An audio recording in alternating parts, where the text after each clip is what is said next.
आपल्या महाराष्ट्रामध्ये अशी अनेक मंदिरे आहेत की त्या ठिकाणी दररोज रहस्य घडत राहतं बघा नवनवीन. आणि त्या ठिकाणी लाखो लोक जातात आणि देवाच्या पायाशी नतमस्तक होतात.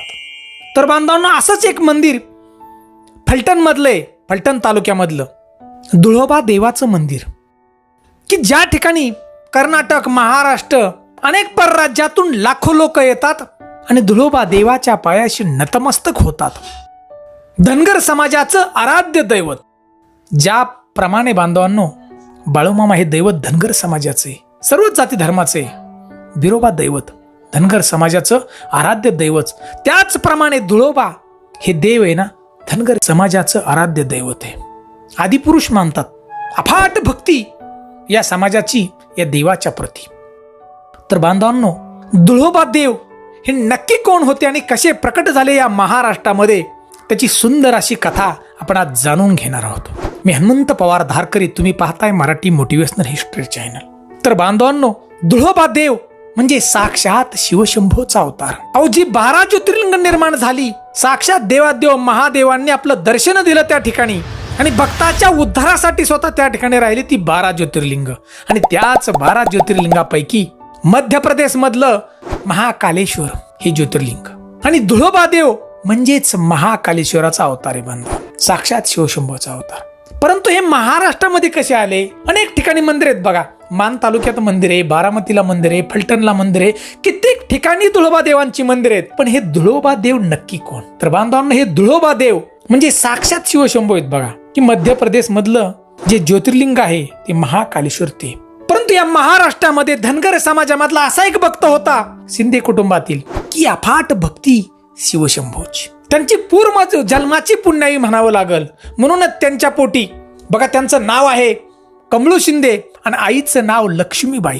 अशा पिता आणि मातांच्या पोटी एक सुंदर असा मुलगा जन्माला आला, त्याचं नाव ठेवण्यात आलं धुळोबा. दिसायला सुंदर, बुद्धिमत्ता चतुर. अहो, ते स्वतः घरातील माता पिता या मुलाला शिवशंभोचा अवतार मानत होते. आणि त्यांना दुसरी मुलगी ती भिवाई, ही धुळोबांची बहीण. आणि हळूहळू धुळोबा मोठे व्हायला लागले.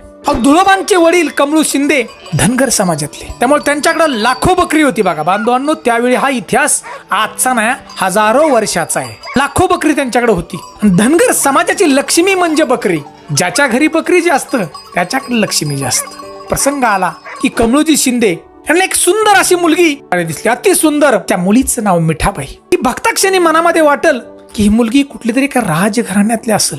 कमळू शिंदेला च्या मनात आलं की ही मुलगी माझ्या धुळोबाला पाहिजे, लग्न करायचे धुळोबाच. म्हणून त्यांनी बघा चौकशी केली की ही मुलगी कोणाची आहे. आणि बांधवांना, ही मुलगी होती एका राजघराण्यातील वाघमोडे घराण्यातली. हे वाघमोडे घराणं बांधवांनो सोलापूर मधलं माळशिरस गाव बघा. आणि या माळशिरसचे पाटील वाघमोडे यांची मुलगी. कमळू शिंदे त्यांच्या घरी गेले मान सन्मानाने अगदी आणि विचारलं की आमच्या मुलाला तुमची मुलगी द्या. त्यांनी मान्य केलं, परंतु आट घातली, मी माझी मुलगी देतो, परंतु तुम्हाला माझ्या मुलीच्या वजना इतकं सोनं द्यावं लागल. सोनं तुला करावं लागल बघा, वजना इतकं सोनं. कमळू शिंदे यांना धनाचा मतलब हा काय कळाला नाही बघा. ते गेले घरी आणि जेवढी बकरी येत आपली लाखो बकरी होती बघा त्या टायमाला, त्या लाखो बकऱ्यांच्या गळ्यामध्ये एक सोन्याची पिशवी बांधली बघा. प्रत्येक बकऱ्याच्या गळ्यात एवढी त्यांच्याकडे सोनं होतं बघा. आणि त्या ठिकाणी ते घेऊन आले बघा वाघमोडे यांच्या घरी मिठाबाईच्या. लगेच सोनाची तुला चालू झाली. मिठाबाई ही सुद्धा देवीचाच अवतार आहे बघा. एका तागड्यामध्ये बसल्या आणि दुसऱ्या तागड्यामध्ये बघा सोनं टाकायला सुरुवात झाली. कमळू शिंदे यांनी बकऱ्याच्या गळ्यातल्या ज्या पिशव्या बघा बांधलेल्या सगळ्या एक एक काढायचं आणि त्या काट्यात टाकायचं. सगळ्या पिशव्या संपत आल्या, परंतु मिठाबाईची तुलना जी होती सोन्याबरोबर, म्हणजे वजन करण्याची तुला, ती पुरी होत नव्हती बघा. तागडच खाली जायना. काय करायचं? कमळू शिंदे परत गेले, आपल्या घरी राहिलेलं सगळं सोनं घेऊन आले, पण तुला काय होईना. आणि त्याच वेळेस बघा धुळोबा देव त्यांचा मुलगा, भगवंताचा अवतार, एक युक्ती काढली की त्यांची बहीण बघा भिवाई आपल्या पित्याला सांगितलं की भिवाईच्या कानातलं एक दागिना आहे, कानातला तो कानकुडी, ते घेऊन या पिताश्री आणि ती टाका लगेच तुला होईल. कमळू शिंदेने तसंच केलं. त्यांची जी मुलगी आहे धुळोबांची बहीण, तिच्या कानातला कानकोडा काढले बघा, कानात असणारी कुडी सोन्याची ती काढली आणि काट्यामध्ये टाकतात चमत्कार घडला. मिठाबाईची सोन्याबरोबर तुला पूर्ण झाली. आणि या वाघमोडे कुटुंबांनी बघा त्यावेळेस आपल्या मुलीचं लग्न हे धुळोबा बरोबर लावून दिलं बघा, धुळोबा देवाबरोबर. बांधवांनो, अशी ही कथा सांगण्यात येते की महाराष्ट्रामध्ये धुळोबा देव आले कसे. तर बांधवांनो, साक्षात शिवशंभूंनी घेतलेला अवतार ह्या कमळू शिंदे यांच्या पोटी बघा. भक्तांचा उद्धार करण्यासाठी महाराष्ट्रामध्ये अशा प्रकारे धुळोबा देव आले बघा. मान तालुका तसा दुष्काळी, आणि त्या ठिकाणाहून बघा अनेक ठिकाणं मंदिरं तयार झाली. कशासाठी? तर भक्ताच्या उद्धारासाठी. अनेक भक्त धुळोबा देवांच्या पायाचे नतमस्तक होतात आणि आपल्या भक्तावर विश्वास ठेवून अनेक गावामध्ये मंदिरं झाली बघा तयार. आणि त्यापैकीच फलटण मधलं मंदिर आहे बांधवांनी धुळोबा देवाचं. त्या पद्धतीनेच देव या ठिकाणी आले. मंदिरात गेल्यानंतर आपण घोड्याच्या पाया पडावं. त्या ठिकाणी ब्रह्मा, विष्णू, महेश या बघा प्रत्येक ठिकाणी मूर्ती आहेत. ज्या ज्या ठिकाणी धुळोबा देवांचं मंदिर आहे त्या त्या ठिकाणी मूर्ती आहेत. का तर हा अवतारच सगळा आहे, ब्रह्म, विष्णू आणि महेश.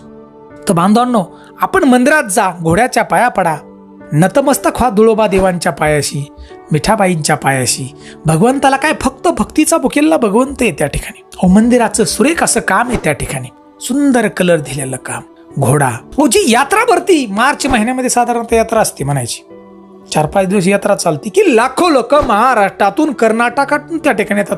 अखंड धनगर समाज त्या ठिकाणी येतो, शासन काटे असतात. बेल भंडारा उधळून येळकोट केलं जातं. धुळोबा देवाच्या नावानं चांग भेलक केलं जातं. का तर शिवशंभोचा अवतार आहे त्या ठिकाणी बघा. 4-5 दिवस जत्रा भरती, लाखो लोक त्या ठिकाणी येतात आणि नतमस्तक होतात देवाच्या पायाशी आणि त्यांच्या सगळ्या इच्छा पूर्ण होतात.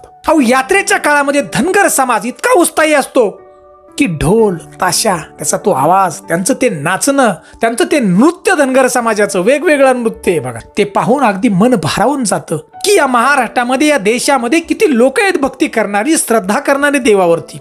म्हणून बांधवांनो, आजही कित्येक लोक या पृथ्वीवरती पापी असतात, पण या पाप्यांना तारण्याचं काम या महाराष्ट्रातील, या देशातील पुण्यवंत लोक भक्ती करणारे करतात. म्हणून ही सृष्टी टिकली बघा.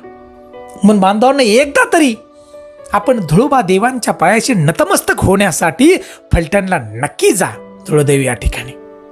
अशी ही धुळोबा देवाची माहिती बांधवांनो. महाराष्ट्रात, देशात अनेक ठिकाणी मंदिर आहेत, परंतु अवतार हा शिवशंभोचा आहे. लक्षात घ्या. प्रत्येक ठिकाणी नावं जर वेगळी असेल तर देवांनी आपल्या भक्तासाठी ही रूप धारण केली बघा, प्रत्येक ठिकाणी वेगवेगळी.